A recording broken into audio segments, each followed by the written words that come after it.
So, in this chapter of My Hero Academia, we are diving head on into the fight of Endeavor and Hawks versus All for One, and something crazy happens at the end of the chapter, and it could possibly be that Endeavor is already going to be weakened going forward into the fight.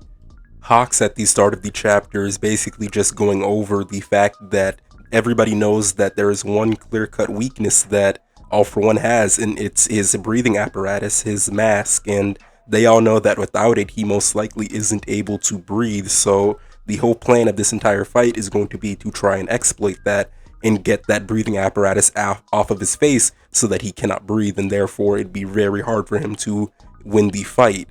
Although they know this information, they also know that it's not a good idea to have as many heroes there as possible since he can steal quirks, so they've come up with the idea to just have the smallest group possible with hard-hitting quirks that are going to be able to have the highest chance of knocking that mask off of his face, and that's how they're proceeding forward right now. It's after this that we jump right into the fights, and we see Endeavor and Hawks use a combination move, and this move is able to give Hawks' feathers firepower or a fire coating, and these are getting launched at All for One at a very high speed. And they don't do too much to All for One. It's All for One, obviously. This isn't going to be able to take him down, and they know this, but they're still going to try to throw out as many different powerful moves as they possibly can.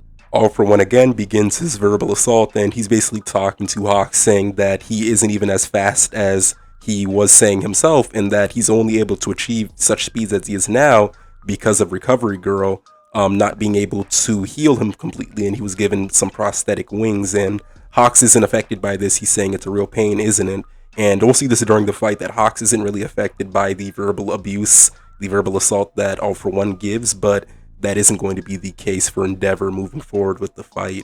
It's after this that Endeavor is able to hit All for One with a burning fist, and we see that this kind of has him on the ropes a little bit.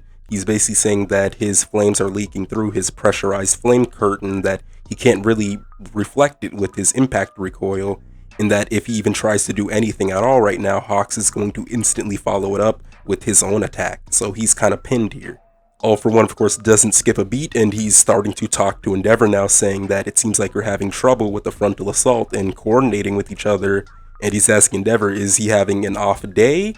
And this is already getting into Endeavor's head. He's not doing good with this verbal assault. He's not doing good at all. All for One is instantly talking down to Endeavor again, saying, look at all these people on the ground giving it their all, and why are you the only person whose mind is adrift, who isn't focusing on the main task at hand? And this is just how All for One fights. He's an annoying person, so he's trying to get into your head and make you mess up as much as possible during your fights, and he was doing that a lot during the fight with One for All or All for One and One for All during the Kamino incident, so he was doing that a whole bunch, and he's doing that a whole bunch now. He also starts to insult Shoto, saying that your masterpiece took care of your failed experiment in your steed. Shouldn't you be a little bit happier? And this gets Endeavor very mad, and Hawks is telling him to don't humor his jab, just don't get so into it, don't let him get into your mind, and we see that Endeavor's already slipping and he's messing up during the fight. And this is where the fight kind of turns for the worse. All for One tells him that, why do you think you never found Toya's body? And so this basically confirms we knew that he had taken in Toya and that he was the one that kind of brought him on that path of becoming twisted, but obviously Endeavor and a lot of the other people in the series didn't know that, so this hits Endeavor hard, and we see him have a horrified face on right now. His face is horrified, and All for One accomplished what he set out to do in this fight, and he made Endeavor go off his A game. Endeavor was not trying to coordinate anything, and he was getting very sloppy at this point in the fight, and we see that it leads to what it does in just a couple pages. Hawks, not wanting Endeavor to basically go ballistic, tells him that your only duty right now is to defeat All for One, so keep your cool, but that isn't happening. Endeavor's completely mad, and we see that this leads to him getting a very vicious attack on his chest, kind of reminiscent of the same attack that had happened to All Might that left his chest and his organs in that area basically messed up forever. We see him get a similar attack, and we see that this is kind of it for Endeavor, at least right now in the fight. He's likely going to get up, but this is a very serious attack, and he took that head on. All for One is going to follow up his initial attack with an air blast directed all the way towards Hawks, and Hawks is saying there's no way I'm going to let this happen. At the very least, I'm going to get Endeavor into Prominent's burn range, and they're just going to try to do as much damage as possible to him before they're taken out of the fight, since he thinks that there's likely going to be no way they're going to get out of this alive. So the least they can do is try to do a Prominence burn and deal as much damage as possible. But before anything bad can happen, we actually see Jiro and Tokiyami show up into the fight, and I wasn't seeing this happening, but it's very cool that they're using basically every class member that they can to give them as much screen time as possible, since a lot of the Class A members have not gotten that much screen time, and it's very refreshing to see these two fan favorite characters. They come flying in though on the back of Tokiyami, and he's flying using Dark Shadow, and they're basically just doing a lot of banter right now, saying that, he can't focus because she keeps moving, and she's saying, to slow down, stop moving so erratically, but it's just cool to see them come there. And we see Hawks instantly say, "Why are you guys here? This is no place for you guys to be. That she'll actually die." And he's saying that he's no Endeavor, but he can actually fight alongside him. And we know this. Tokiyami was doing his internship under Hawks, and they have very good synergy with how their quirks both work with each other. So it's actually to his best benefit to have Tokiyami here, since they have very, very good synergy. And instantly we see All For One not skip a beat again with his words, and he's saying there's so many flies buzzing around. And he's saying it kind of reminds me of a comic I used to read, since that's a running trope with him. He always talks about the comics he would read.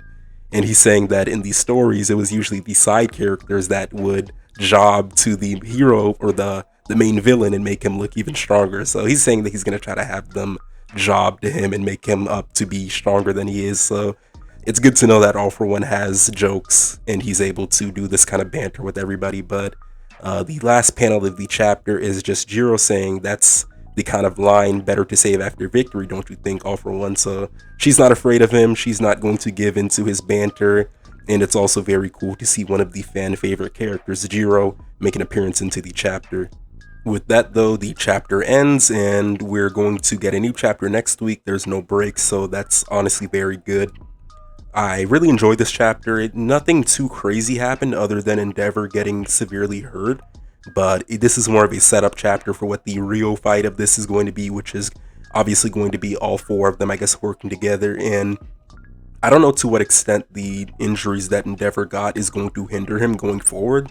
It does seem like it was something very serious, so I'm thinking like it is going to be on the level of what All For One or One For All had endured during his fight with All For One back in the day. So I think after this, it's kind of showing that Endeavor might not be able to do hero work, but that is okay. This is still another great chapter by Horikoshi. He's been going crazy the past past year, honestly. Like he's been dropping like amazing chapters every single time he drops one. So it's a great chapter, and I know next week is going to be very good. I don't know if they're going to continue with this fight next week or if they're going to skip to a different fight. Either way, I know all of the fights are going to be amazing, so we can all wait and just see how everything plays out, and it's going to be very good. We can all expect that type of quality from Horikoshi, but let me know what you guys thought of the chapter in the comments, and let me know if you guys think that Endeavor is going to be down for the count or if he's going to still be able to play a major part in this fight. I think it's just kind of crazy that he let himself get consumed by rage during this fight. I didn't think that he would be that type of person to at least do it so easily, since it only really took All For One saying a couple different things for him to basically give in to his rage and get destroyed a little bit for him doing that. But I guess I should have expected that also, just because of how severe his whole thing with Toya is. But let me know what you guys thought in the comments, and like the video if you liked it, and subscribe, as it really does help me out. And thank you for watching. Peace.